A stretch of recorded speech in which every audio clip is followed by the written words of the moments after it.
Well, you could say which controversy. I mean, there are, of course, other creation stories than Genesis. Do you believe that the world is young, for example? Do you believe the world is less than 10,000 years old?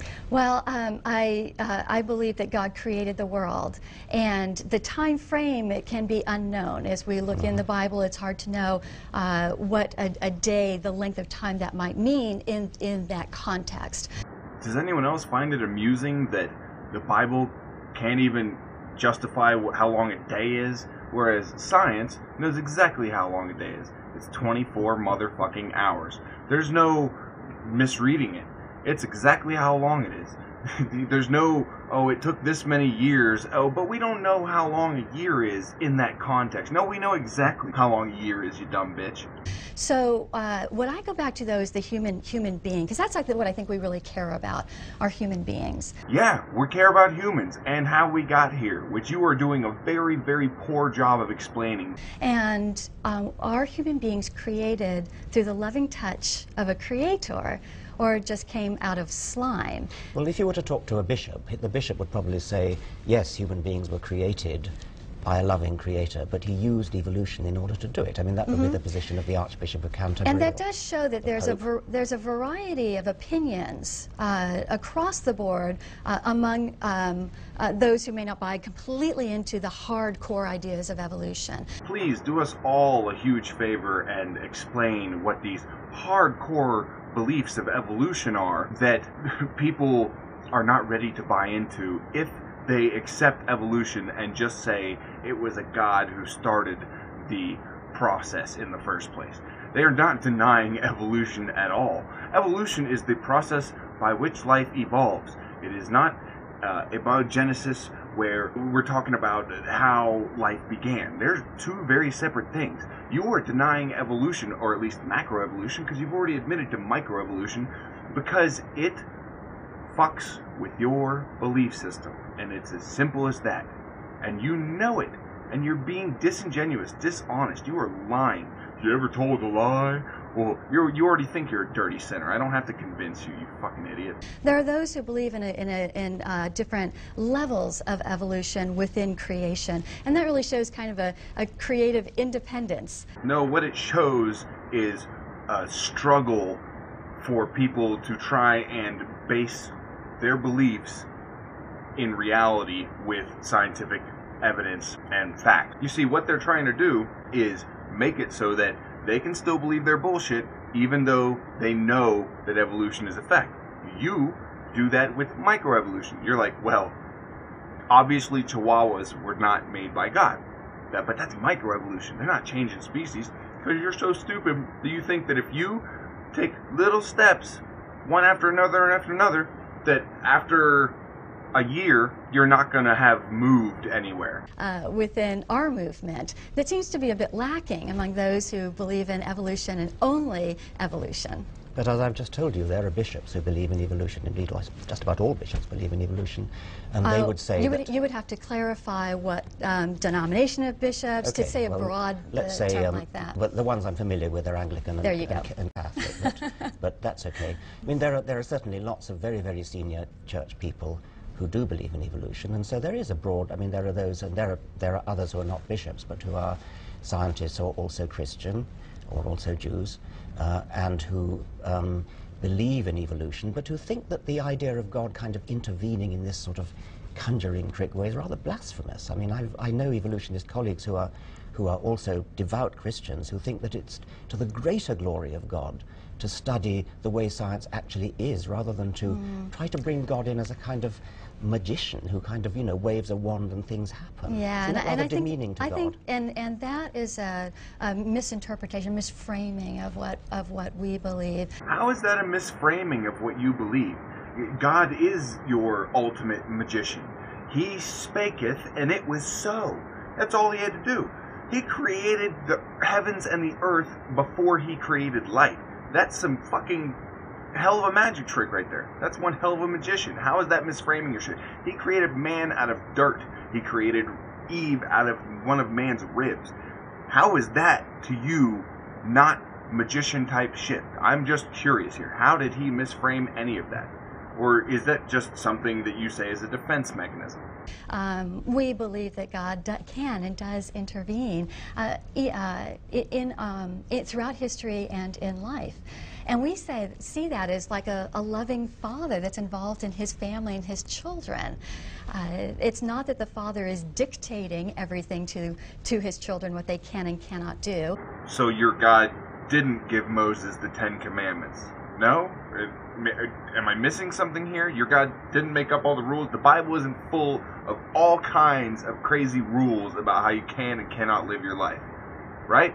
It's not like a dictator telling you what you can and can't do, except for that's exactly what it is. Except for he's God, so to you he's not a dictator. He's like your best friend that forces you to do everything and tells you how to live your life.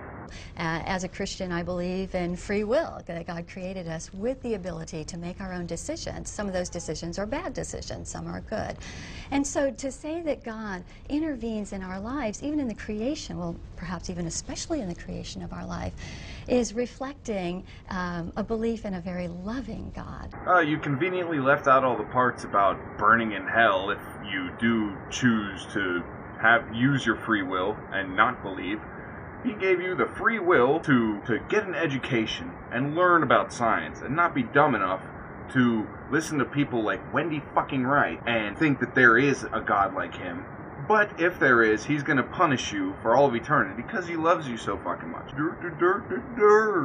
Yes. And there are others who'd say that God set up the laws of physics, the laws of the universe, and he did it in such a cunning way that when the time came, evolution got going and eventually produced us. Isn't that a rather grand and noble vision of God? It is, and in fact, we believe that as well. We believe that science is unlocking the mysteries of the laws put in place by God, that God created this earth with certain laws like the law of gravity to allow it to function, and that science is actually is discovering and unlocking the secrets of the laws that God put in place. Among which are evolution, which follows from the laws of chemistry and physics under the right conditions. So, and that could be the working out of God's purpose, couldn't it? Couldn't evolution be the working out of God's purpose? And there are many people who do believe that God does use a form of creation where evolution is a part of that. The evolution of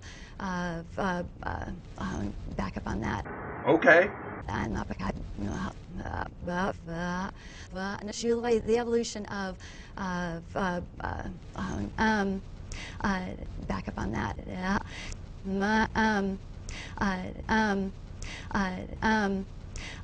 That there are people, there are many people who do believe that God intervenes in this world and uses various laws like gravity or progression to create a more stable world, a better world. So what you're telling me is you believe that your God directly intervenes to improve the world, like doing things like, you know, mutating viruses so that medicine doesn't treat them anymore, and they kill lots and lots of people. What a loving God! He reaches down there and fine-tunes the earth so that, like, you know, flu vaccines don't work, the flu mutates, new strands, things like that. Oh, I mean, come on. There's such fine-tuning. I mean, that and chihuahuas. He made the chihuahuas, too. And chihuahuas are cute, so it balances itself out. Okay.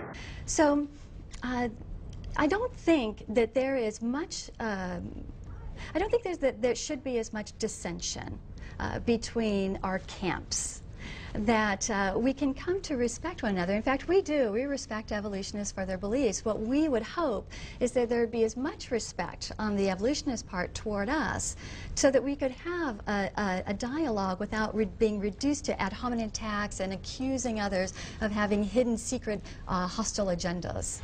First of all, bitch, you're the one accusing Dawkins and evolutionists of having the backwards, you know, tactics. Like they want, I don't know, to mass murder people in the name of evolution or be racist in the name of evolution. These were your baseless fucking attacks. And then you turn around and say, oh, we just want, you know, you to respect us as much as we respect you. Well, fuck you. Fuck you. I don't respect you. I don't respect your bullshit backdoor tactics, not being upfront about anything, not answering any of Dawkins' questions, sidestepping everything, asking for evidence and then ignoring it over and over again, going back to the same arguments over and over. It is fucking bullshit, and you fucking know it. You just get by on the skin of your fucking teeth with this shit, and I don't know if anyone takes you seriously. Even creationists have to get that, secondary embarrassment where you're watching someone that you're so embarrassed for them that you have a hard time. You are that person for everyone watching this video, and hopefully some brighter fucking creationists out there. If there are any creationists out there and they're like, oh yeah, well just listen to When Do You Write? Holy fuck. Keep it up. Keep it up, bitch. You do more for evolution and atheism than I ever could. That's for damn sure. I don't want to be respected for my beliefs. I want you to respect the facts. I want you to look at the facts. Don't respect me. I don't want respect. I want you to go to museums and look at the facts. And don't believe what you've been told, that there is no evidence. Just go and look at the evidence.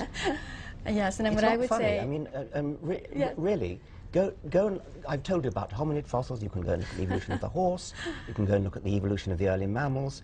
You can go and look at the evolution of fish. You can go and look at the transition from fish to land-living amphibians and reptiles. Any of those things you'll find in any good museum. Just open your eyes and look at the facts. And I would say open your eyes and see the communities that have been built by those who believe in a loving God who created each one of us. Dawkins is like, you asked for evidence, I give you the evidence, and she says, but I would say, look at how much nicer it is in church. Isn't it nicer in church? So therefore, your evidence is no longer valid. Because I like to smile, and people at church are nice.